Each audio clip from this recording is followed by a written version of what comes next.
UP की रणनीति में राणा सांगा विवाद ठंडा होने का नाम नहीं ले रहा है। अब इस विवाद में बहुजन समाज पार्टी की मुखिया मायावती भी कूद पड़ी। इस मामले में समाजवादी पार्टी प्रमुख अखिलेश यादव की टिप्पणी पर मायावती ने 1995 का गेस्ट हाउस कांड भी याद दिलाया। बसपा प्रमुख ने कहा कि आगरा की घटना के साथ इस पार्टी को 1995 में मेरे ऊपर करवाए गए जानलेवा हमले को भी याद कर लेना चाहिए।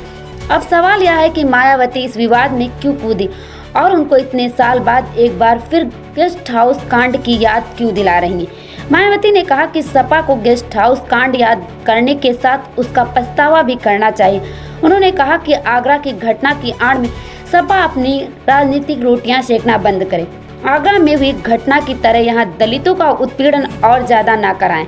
बता दें कि मायावती यह बयान अखिलेश यादव के उस बयान के बाद आया जो उन्होंने अपने नेता रामजीत लाल सुमन के आवास पर हुई तोड़फोड़ के बाद दिया था। अखिलेश यादव ने कहा था कि सपा राणा सांगा की बहादुरी पर सवाल नहीं उठाती, लेकिन हिंसा की निंदा करती। इसके साथ यह भी कहा कि दलित होने के कारण सुमन के घर पर हमला हुआ।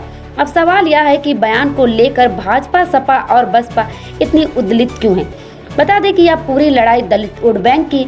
भाजपा, सपा और बसपा तीनों चाहते हैं कि किसी तरह दलित उनके पाले में आ जाए। ये बयान और उत्तेजना भी अनायास नहीं है, सोची समझी रणनीति का हिस्सा है। सपा की ओर से यह बयान ऐसे सांसद ने दिया है जो खुद दलित हैं।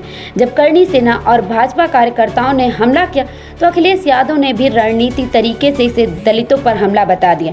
दलित लंबे समय तक बसपा का वोट बैंक रहा है। बसपा का प्रदर्शन 2012 के बाद से लगातार गिर रहा है। इसी बीच उनके दलित वोट बैंक में भी सेंध लगी। पहले भाजपा ने उसमें सेंध लगाई। हाल ही में 2024 में संविधान के नाम पर सपा और कांग्रेस ने सेंधमारी कर दी। इसका फायदा उनको मिला। यही वजह है कि सपा दलित मुद्दों को लगातार मुखर कर रही और उनके प्रति सहानुभूति का कोई मौका नहीं छूटना चाहती।